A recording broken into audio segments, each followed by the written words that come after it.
Hi guys, Paul and PABrewNews. Got a beer here from the Hitchhiker Brewing Company, Pittsburgh, the real Pittsburgh, man. This is their, I thought it was called Triple Shakes, but this is 3X Shakes they put down, but it looks like strokes. It takes me a little bit more than 3 strokes. Never mind. But this is a coffee porter, but it comes at 11.5 alcohol by volume, so I want to call that a triple, or an Imperial coffee porter. And again, from the Hitchhiker Brewing Company out of Pittsburgh, established in 2014. Definitely check them out on Twitter, Facebook, all that crap. Let's see, pick up a Hitchhiker. Let's see, it's Hitchhiker Beer. I'm assuming it's hitchhikerbeer.com. Not exactly sure there, but that's what I'm pretty sure. Anyway, so let me just show you the real Hitchhiker thing. What's up, Craig? And for Joe, hashtag Popper Glassware. So hashtag Popper Glassware, make Joe happy, everybody's happy. A little bit of hiss, a little bit of pop, filled to the brim, of course.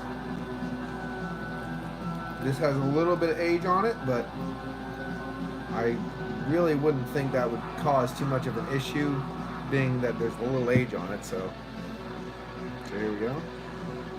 Oh, which way is the best to show this? No coffee? I've been drinking coffee all day, so why not just follow it up with a big old coffee Imperial porter? I'll just put it there. Screw it.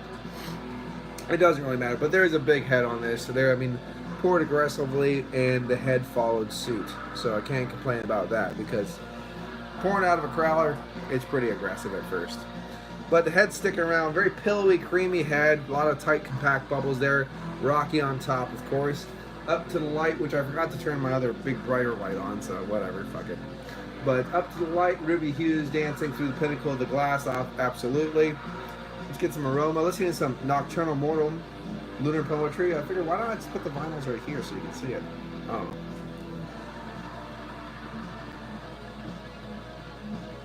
Loads of rich, earthy, roasted coffee coming out of this.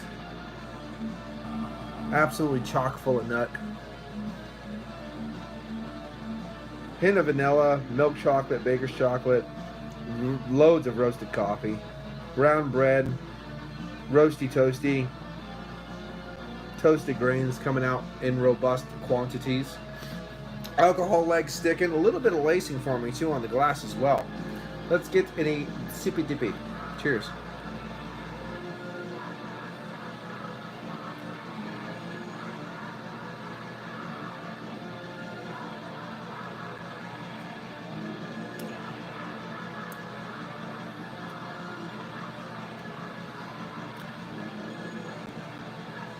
It's a bit thin. It's a bit thin. For 11.5, it's a bit thin. But it is a porter. It's not an Imperial Stout. Imperial Porter, however, I think right here is an Imperial Porter. And this usually has a pretty good body going on it. But anyway, back to this beer question. We have another big, nice, creamy pour on that one. It's got a high side of a medium, tapering the high side of a medium body. And then it has a ton of roasted coffee coming through there. And those coffee porters actually do tend to be thin, a little bit on the thinner side for some reason. And this one is no different. But 11.5%, it is drinking amazingly smooth, not hindering the drinkability at all. And that coffee is definitely robust. It's in there.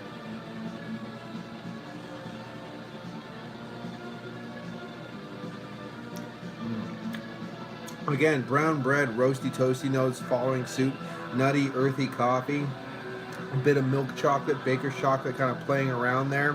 Everything you kind of expect and want from the brew.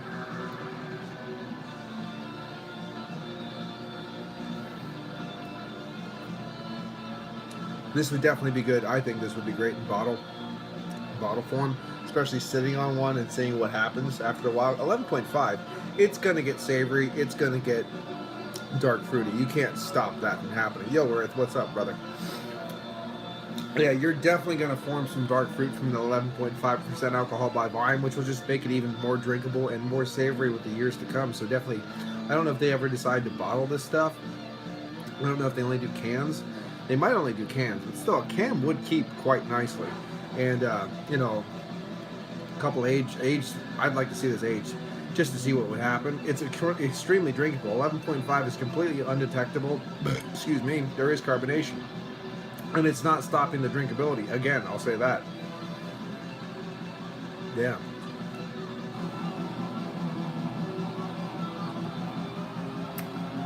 Pick this one up in South. There's their one tasting room in the southern part of Pittsburgh, the real Pittsburgh, Matt. And yeah, I'm liking it. Some of their beers are a little bit lacking. They just lack a little bit of that here and there in the mid palate.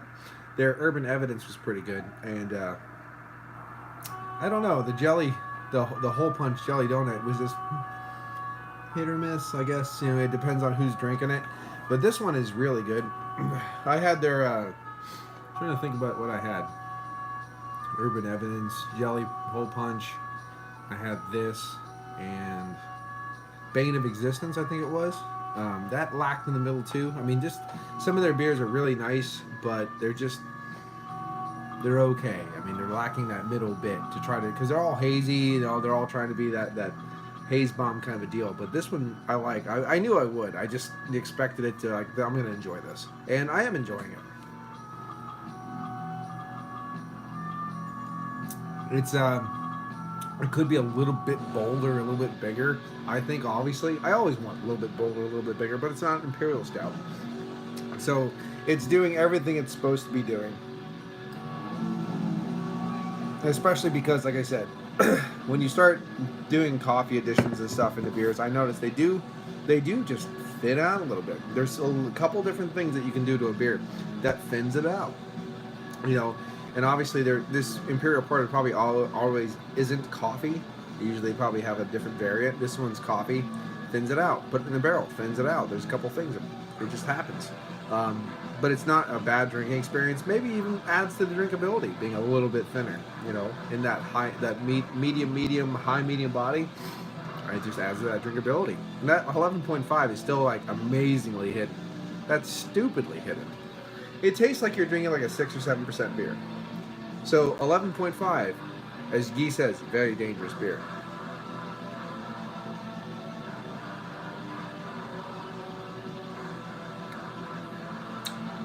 And the best part is I have 32 ounces of it. Hey, like that. I got one kid that's a birthday girl today, and the one kid that's sick. So I went to the store and I said, just pick out whatever Halloween candy you want. So today, all I've had is junk food, and now having beer. So this is definitely not the most. No, you can't go wrong with that. So today is not exactly the healthiest day I've ever had, but fuck.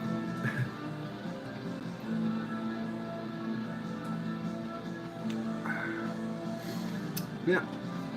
Again, it's not extremely robust, but every characteristic you would expect is in there. I'll tell you what, if there was a little bit more vanilla sweetness in there, I'm hitting a hint of that, but a little bit more sour anise or vanilla sweetness would just make this even crazier and more savory too. So there are ways to improve this beer. It's not. I'm not going to go full on Peter on this one, but I'll throw it in the 9 out of 10 without a problem. This has been a 9 out of 10 for the Hitchhiker Brewing Company's triple or 3X shakes, which I thought it was called triple shakes. Coffee infused Imperial Porter at 11.5% alcohol by volume. I picked this one up at 8.19, so a little bit over a month ago. Kept this cold in the crowler. I think it held up amazingly well. Just crowlers are just awesome. They're super inexpensive compared to those 32-ounce mini growlers. The price comparison is just, you cannot. I guess it's uncomparable, because I was over at Marley's in Berwick, and I bitched about this, so people probably have heard this. I bought 3 32-ounce mini growlers at Marley's for $60.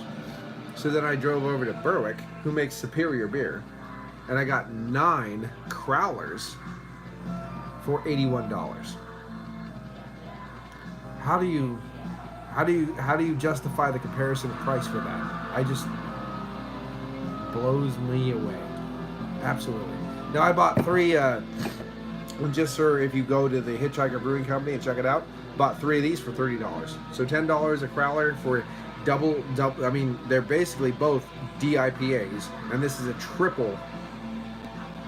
I mean, a triple shake. This is an 11.5% Imperial Coffee Porter. You're buying crazy ass beer for $30. Was it 96 ounces of crazy ass beer for $30? You can't go wrong. You just can't. So, before I get too snotty all of a sudden, I'd like to say thanks for watching and joining, guys. There you go. I wanted to make it kind of longer because it's such a big beer and a big can. I kind of wanted to stretch it out just a little bit. And if anybody likes Nocturnal Mortem, it's in the background. So there you go. Label up there. Not sure if I want to do a hangout. If there's anybody doing a hangout or anything like this after this, shoot the shit because I got a lot of beer left. And then maybe might do a painting with PABrewNews. I don't know. So anyway, this has been Paul for PABrewNews. Thanks a lot, Earth, Craig. Cheers. 9 out of 10 for the Hitchhiker's Triple 3X Imperial Porter, coffee infused Imperial Porter. Cheers, guys. Bye bye. Big finger coming at you. Wow.